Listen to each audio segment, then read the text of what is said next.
Section 39 is fairly monumental in the sense that much of what we've worked on has led to this very point, doing actual entries, clearing goods through customs. We're going to go into entry preparation and presentation through ACE. At an operational level, all of the work described thus far in this module culminates with the preparation and presentation of an entry to U.S. CBP. That is, for sure, the truth. Second bullet, whether an importer is a self-filer or works with a customs broker, which is something we're going to make the differentiation between in an upcoming section, the quality of an entry must be a reflection of the informed compliance and reasonable care exercised by an importer. As we said a moment ago, everything that we've been working up to thus far. And as is the case with many supply chain activities, customs brokerage depends on a great deal of upstream coordination and access to information. We said at the very front end of this module that customs brokerage was getting down near the end of the supply chain. There are many upstream inputs that create a quality output, which of course is a trouble-free customs entry. Taking this point a little bit further, the key to a successful entry starts with the interactions and coordination that takes place between the importer and the following. Naturally, the overseas vendor, the supplier overseas, that is not only providing the merchandise, but the documentation that goes along with it. The origin freight forwarder, they're moving the freight at the end of the day. We as the importer, or as a customs broker for that matter, are going to need information specific to the transport document as well. Commercial docs come from the vendor. The transport doc, the bill of lading, or an airway bill, comes from the freight forwarder. As we saw in previous sections, the carrier has a role to play in all of this as well. We saw that when we looked at the types of manifests that are submitted to customs and the detailed information that is needed in order for an entry to happen. And of course, the destination customs broker, should an importer choose to work with one, they play the main role. They're doing the entry.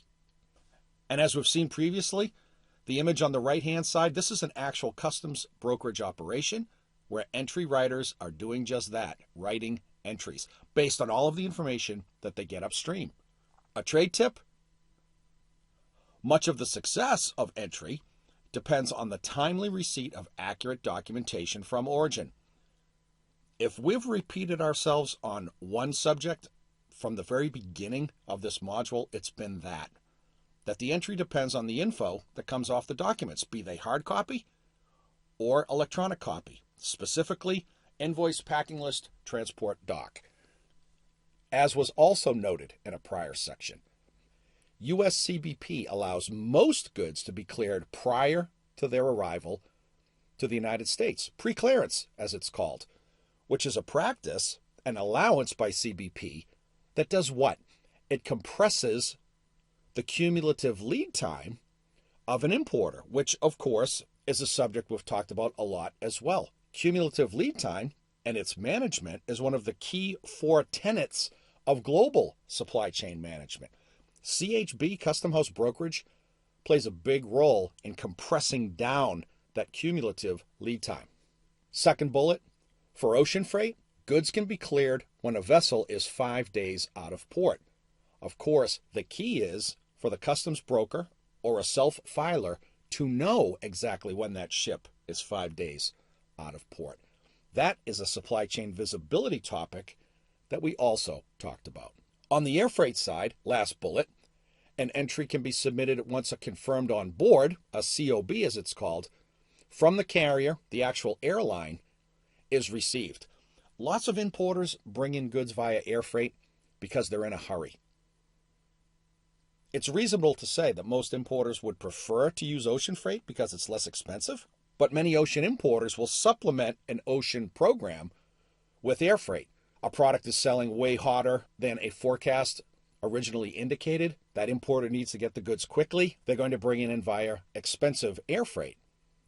As such, this feature of what's called a wheels-up clearance is really very attractive for that importer because they don't have to wait for the goods to arrive and burn a day doing the clearance can be done while the aircraft is in the air.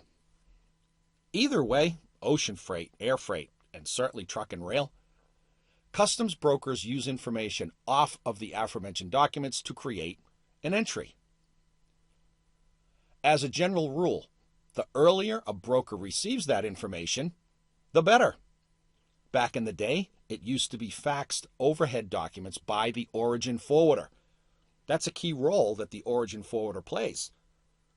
They're moving freight, they're generating documents, but we as an importer want that origin forwarder, even though they're working on behalf of the vendor in many instances, to make that information available to us so we can get to work on our entry.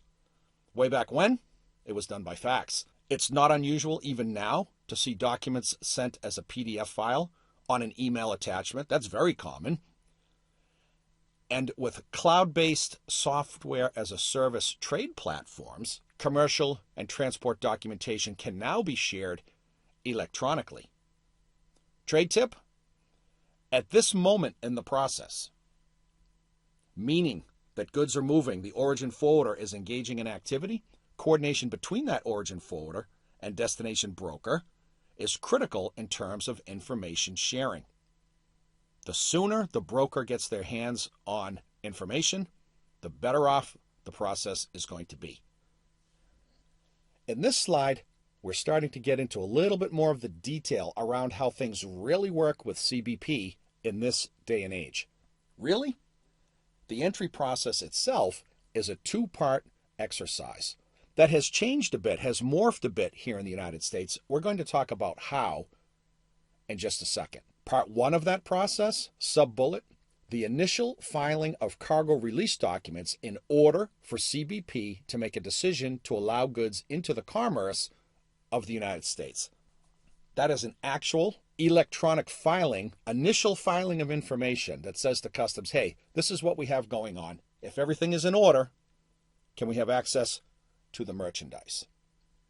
Second sub-bullet, and these were two different entries, two different submissions historically. We'll talk more about how that's changed in just a second. But the second part is the filing of what's called an entry summary, the 7501 that we've talked about a bunch of times, that pertains to goods classification, duties and fees owed, etc. More on that in just a second. If goods don't require inspection, customs electronically informs the corresponding carrier with what's called a release code, all electronic, all through ACE, that allows the carrier to release goods to an importer. There is yet another tie-in. It's not just about customs and the importer of record. The carrier has to be informed as well, because how else could they release physical cargo at a CFS or from a port terminal without having confirmation of approval from customs? That's an important point. As a note before we move on, because we don't like to skip things, details on documentation reviews and inspections, cargo inspections by USCBP are covered in upcoming slides. Here's a little bit more color on how the process works today, that two-part process that's really kind of actually turned into a one-part process in a somewhat unofficial manner. Here's what we mean. Historically, the filing of cargo release documents, that first part that we spoke of in the previous slide, was through a form, an electronic form called the 3461, whose title was Entry/Immediate Delivery. Basically, that initial submission to gain permission for immediate delivery, ID privileges as they were called, from customs to the carrier so the importer can send somebody to go pick up their cargo. Sub-bullet, the 3461 is filed, and then the filer/importer then has 10 days to file the 7501, the entry summary, with duty payment following. Historically, those were two separate documents, a two-part process. That's what we were referring to just a moment ago. However, second bullet, and this is really quite significant, in recent years, CBP has not required the filing of the 3461. And what that means is, last bullet, that given the above, given this point, most filers send cargo release and entry summary information at the same time using the 7501. That is how it works in modern times.